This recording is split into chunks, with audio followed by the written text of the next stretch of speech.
Hi hello good morning. നമ്മളിപ്പോൾ ഉള്ളത് ഊട്ടിയിലാണ്. ഇവിടെ ഗവൺമെൻറ് ബൊട്ടാണിക്കൽ ഗാർഡനിൽ വെച്ചിട്ട് നടക്കുന്ന ഫ്ലവർ ഷോ കാണാൻ വേണ്ടിയിട്ടാണ് നമ്മൾ വന്നിട്ടുള്ളത്. വീട്ടിൽ നിന്ന് വെറും 3.5 മണിക്കൂർ മാത്രം ദൂരത്തിലുള്ള ഊട്ടിയിൽ ഫ്ലവർ ഷോ ഇതുവരെ കാണാത്തൊരു വ്യക്തിയാണ് ഞാൻ. ഇപ്പോൾ ഒരുപാട് നാളായിട്ടുള്ളൊരു ആഗ്രഹത്തിലേക്കാണ് ഇപ്പോൾ നടന്നു കയറുന്നത്. 1896 അന്നത്തെ നീൽഗിരീസ് കളക്ടറും അതുപോലെ നീൽഗിരീസ് അഗ്രി ഹോർട്ടിക്കൾച്ചറൽ സൊസൈറ്റിയുടെ ചെയർമാനും ആയിരുന്ന മിസ്റ്റർ ജെ.എച്ച്. ട്രമനിയറാണ് ആദ്യമായിട്ട് ഊട്ടിയിൽ ഫ്ലവർ ഷോ കണ്ടക്ട് ചെയ്യുന്നത്. അങ്ങനെ 129 വർഷങ്ങൾക്കിപ്പുറം 127ാമത്തെ ഫ്ലവർ ഷോയാണ് ഇപ്പോൾ നടക്കുന്നത്. ഇതിനിടയിൽ 2 വർഷം സ്കിപ്പായിട്ടുണ്ട്. 2021ലും 2020ലും കോവിഡിൻ്റെ ടൈമിൽ.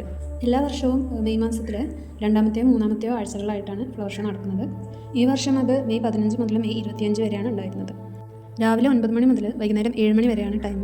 പിന്നെ ടിക്കറ്റ് ഉണ്ട് കേട്ടോ. ടിക്കറ്റ് ചാർജ് വരുന്നത് അഡൾട്ട്സിന് 125 രൂപയും കുട്ടികൾക്ക് 5 മുതൽ 10 വയസ്സ് വരെയുള്ള കുട്ടികൾക്ക് 50 രൂപയാണ് ഫീസ് വരുന്നത്. പിന്നെ still camera, video camera, photoshoot കാര്യങ്ങൾക്കൊക്കെ സെപ്പറേറ്റ് ചാർജസ് ഉണ്ട്. എപ്പോഴും ഫ്ലവർ ഷോയുടെ തുടക്ക ദിവസങ്ങളിൽ തന്നെ വരാൻ ശ്രദ്ധിക്കുക. കാരണം അവസാനം ആകുമ്പോഴത്തേക്കും നമ്മൾ പൂക്കളല്ലേ ഇപ്പോൾ വാടാനും എല്ലാം തുടങ്ങും. അപ്പോൾ ഏറ്റവും നല്ല രീതിയിൽ കാണാൻ പറ്റണമെന്നുണ്ടെങ്കിൽ തുടക്ക ദിവസങ്ങളിൽ വരാം. കുറച്ച് തിരക്ക് കൂടുതലായിരിക്കും, എന്നാലും നല്ല രീതിയിൽ കാണാൻ പറ്റും. നമ്മളിപ്പോൾ നിൽക്കുന്നത് പോട്ടഡ് പ്ലാന്റ്സിൻ്റെയും ഗാർഡൻ്റെ ഏരിയയിലാണ്.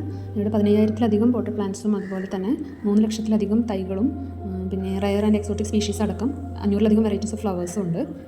മിക്ക ഫ്ലവേഴ്സിൻ്റെയും ഒന്നിലധികം കളർ വെറൈറ്റീസും നമുക്കിവിടെ കാണാൻ പറ്റുന്നുണ്ട്, പല ഷെയ്ഡിലുമെല്ലാം. ചില പൂക്കളുടെ പേരുകളും ഡീറ്റെയിൽസൊക്കെ എഴുതി ഡിസ്പ്ലേ ചെയ്തിട്ടുണ്ട്. ചിലത് പിന്നെ നമ്മുടെ നാട്ടിൽ കണ്ടിട്ടുള്ള പൂക്കളും എല്ലാമാണ്, കാണാത്തത് ഒരുപാടുണ്ട്.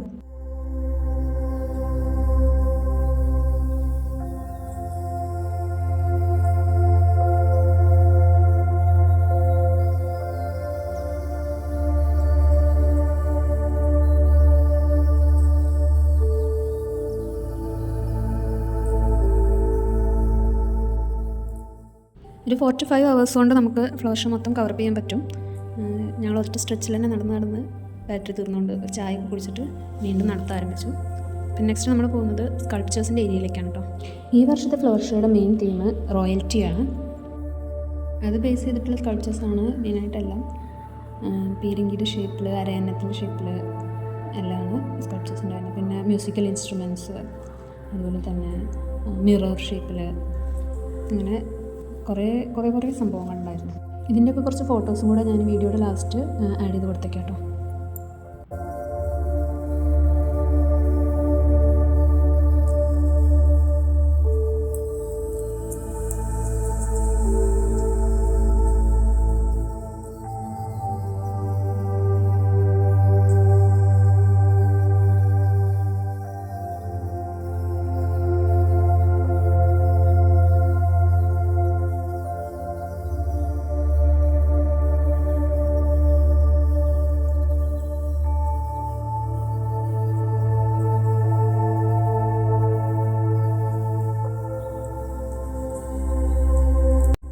പൂക്കൾ കൊണ്ടുള്ള ചെസ് ബോർഡ്, അതുപോലെ തന്നെ ഫ്ലോറൽ മാറ്റ്, പിന്നെന്താ അമ്പുമില്ലും, കൊട്ടാരം, ആന, കാവൽക്കാർ, അതുപോലെ സിംഹാസനം, അങ്ങനെ കുറേ കാഴ്ചകൾ ഇനിയും കണ്ടു തീരാത്ത അത്രയും അവിടെ ഉണ്ട്. നമ്മൾ പതുക്കെ പുറത്തോട്ട് നടന്നുകൊണ്ടിരിക്കുകയാണ്. ഫേൺ ഹൗസിലും കൂടെ ഒന്ന് കയറിയിട്ട് പുറത്തോട്ട് പോകാമെന്ന് വിചാരിച്ചു. ഇതാണ് ഇവിടുത്തെ ഫേൺ ഹൗസ്.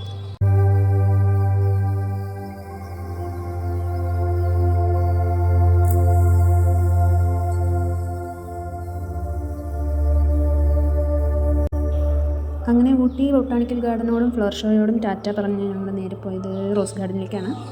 നമ്മൾ 1 ഡേ ട്രിപ്പായിരുന്നു പ്ലാൻ ചെയ്തിരുന്നത്. അതിൻ്റെ പേരിൽ വേറെ സ്ഥലത്തിലേക്കൊന്നും പോകാൻ പറ്റിയില്ല.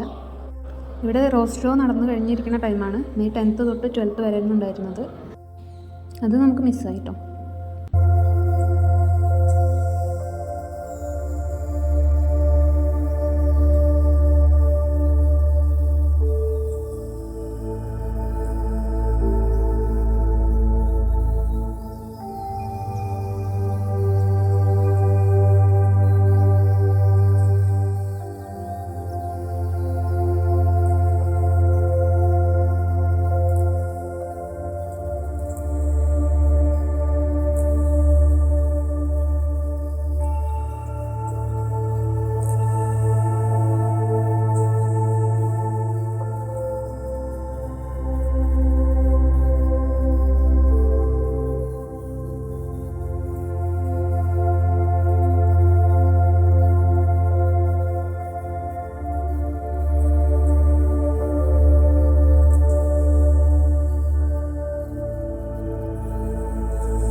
അങ്ങനെ റോസ് ഗാർഡനിൽ നിന്ന് കുറച്ച് ഫോട്ടോസ് എടുത്ത് നൊസ്റ്റാൾജിയയും സോഫ്റ്റ് കോർണറും അതുപോലെ തന്നെ കൺഗ്രാജുലേഷൻസും ഓൺലി ലവും റോയൽ കനേഡിയനും ലവ് സ്റ്റോറിയൊക്കെ കണ്ടു വന്നപ്പോൾ അതേ ഒരാൾ തല്ലൂലാണ്.